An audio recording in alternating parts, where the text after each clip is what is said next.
Bonjour mes amours, comment allez-vous? Prêts pour les conseils d'aujourd'hui?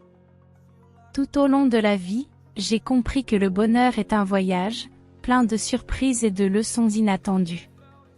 Avec 70 ans de vie, j'ai beaucoup appris sur l'âme humaine, l'amour et l'importance de prendre soin de son propre bonheur et de celui des autres. Je suis Marguerite, une dame avec les marques du temps et les cicatrices émotionnelles que la vie m'a données. Je veux partager ma vision de la manière d'apporter le bonheur à un homme, quelque chose que j'ai appris à travers les expériences que j'ai vécues.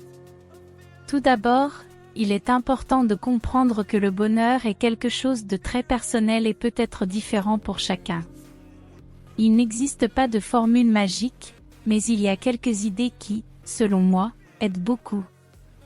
Quand j'étais jeune, je croyais aux contes de fées, mais avec le temps, j'ai appris que le bonheur véritable, dans une relation, va au-delà de ces moments de passion qui vont et viennent. L'une des plus grandes leçons que j'ai apprises est l'importance d'avoir une communication honnête et bienveillante.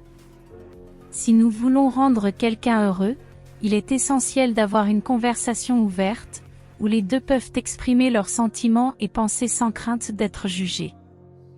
Au fil des années, j'ai vu comment l'absence de communication peut lentement éroder même la relation la plus forte. C'est pourquoi je dis toujours que l'écoute empathique et l'expression sincère sont des moyens de construire la confiance et la compréhension au sein du couple. Je me souviens d'un ami proche qui, après des années de mariage, a commencé à se sentir incompris par sa femme. Ils ne se parlaient presque plus, et il semblait triste. Avec le temps, je l'ai encouragé à s'ouvrir à elle, à partager ce qu'il ressentait et à écouter ce qu'elle avait à dire. Lorsqu'ils ont recommencé à s'ouvrir l'un à l'autre, ils ont redécouvert l'amour qu'ils avaient dans les premières années et se sont engagés à continuer à se soutenir. Un autre point important pour le bonheur dans une relation est le respect et la valorisation de l'autre pour ce qu'il est vraiment. Parfois, nous voulons changer l'autre pour qu'il soit à notre image, mais nous oublions que chacun a ses propres besoins et rêves. J'ai appris que le bonheur réside dans l'acceptation et le soutien de la personne telle qu'elle est, plutôt que de tenter de la transformer. Je me souviens de ma nièce, qui se disputait souvent avec son mari parce qu'ils avaient des opinions différentes sur l'éducation des enfants. Elle a toujours été une mère dévouée et aimante, mais avec une vision plus stricte de l'éducation des enfants, tandis que son mari préférait une approche plus détendue et permissive. Au lieu d'imposer son point de vue, ma nièce a décidé de parler avec son mari, en partageant ses préoccupations et les valeurs qu'ils avaient en tant que parents.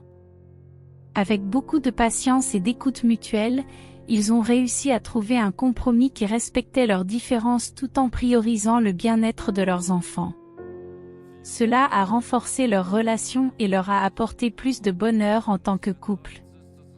L'empathie, la capacité de se mettre à la place de l'autre, est essentielle pour maintenir le bonheur dans une relation. Parfois, nous nous concentrons uniquement sur ce que nous voulons et ce dont nous avons besoin, en oubliant les sentiments et les pensées de l'autre personne. Mais ce qui rend vraiment une relation heureuse, c'est cet acte de donner et de recevoir de l'amour, de soutenir l'autre et de partager à la fois les bons moments et les défis de la vie ensemble. Je me souviens d'une expérience que j'ai vécue et qui a montré à quel point l'empathie est importante pour construire une relation heureuse. Après de nombreuses années de mariage, mon mari a été diagnostiqué avec une maladie grave, ce qui a bouleversé nos vies. C'était une période très difficile, mais nous avons trouvé force et réconfort dans l'amour et le soutien que nous nous sommes apportés l'un à l'autre. Malgré toute la douleur et l'incertitude, nous sommes restés unis, liés par un lien d'empathie et de compréhension, ce qui nous a donné la force de continuer. J'ai découvert que l'intimité, à la fois émotionnelle et physique, est une partie essentielle de toute relation solide et épanouissante. Il ne s'agit pas seulement de câlins et d'affection, mais aussi d'un échange profond de pensées, d'émotions et de rêves entre deux personnes. j'ai réalisé que la véritable intimité émotionnelle est le fondement d'une connexion qui dure toute une vie. Je me souviens d'un couple que j'ai connu, qui semblait heureux et accompli, mais qui, en privé, luttait contre l'absence de communication et de connexion émotionnelle. Avec le temps, ils ont réalisé qu'ils avaient cessé de partager leurs véritables pensées et sentiments. Ils ont décidé de suivre une thérapie de couple et, petit à petit, ils ont appris à s'ouvrir l'un à l'autre, à communiquer de manière plus sincère et profonde. Cela a non seulement revitalisé leur relation, mais a également renforcé leur lien émotionnel, leur permettant de vivre une intimité beaucoup plus profonde et significative qu'avant. De plus, j'ai appris que la véritable intimité ne consiste pas seulement à partager les moments heureux, mais aussi à se soutenir mutuellement dans les moments difficiles. Je me souviens d'une amie qui traversait une période compliquée sur le plan émotionnel. Au début, elle hésitait à partager ses angoisses avec son partenaire, mais lorsqu'elle s'est finalement ouverte, elle a trouvé du soutien et de la compréhension. Cette vulnérabilité a renforcé leur relation et a créé un espace de confiance qui les a aidés à surmonter ensemble les défis. L'intimité émotionnelle va également au-delà des aspects physiques et émotionnels, touchant une connexion spirituelle qui peut encore renforcer un couple. Lorsque deux personnes partagent les mêmes valeurs, croyances et objectifs de vie, cette connexion spirituelle peut apporter un sens profond du but et de la signification. Cela leur permet d'affronter ensemble les défis de la vie, sachant qu'ils sont unis par quelque chose de plus grand qu'eux-mêmes.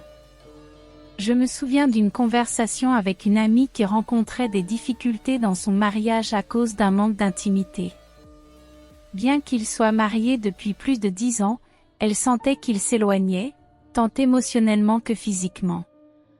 Je l'ai encouragée à s'ouvrir à son mari, à parler de ses désirs et de ses peurs les plus profondes, et à chercher ensemble des moyens de se reconnecter d'une manière plus intime et significative. Lorsqu'ils ont décidé de s'ouvrir et de donner la priorité à leur connexion émotionnelle, ils ont découvert une nouvelle passion et proximité, ce qui a ravivé leur mariage et leur a apporté du bonheur.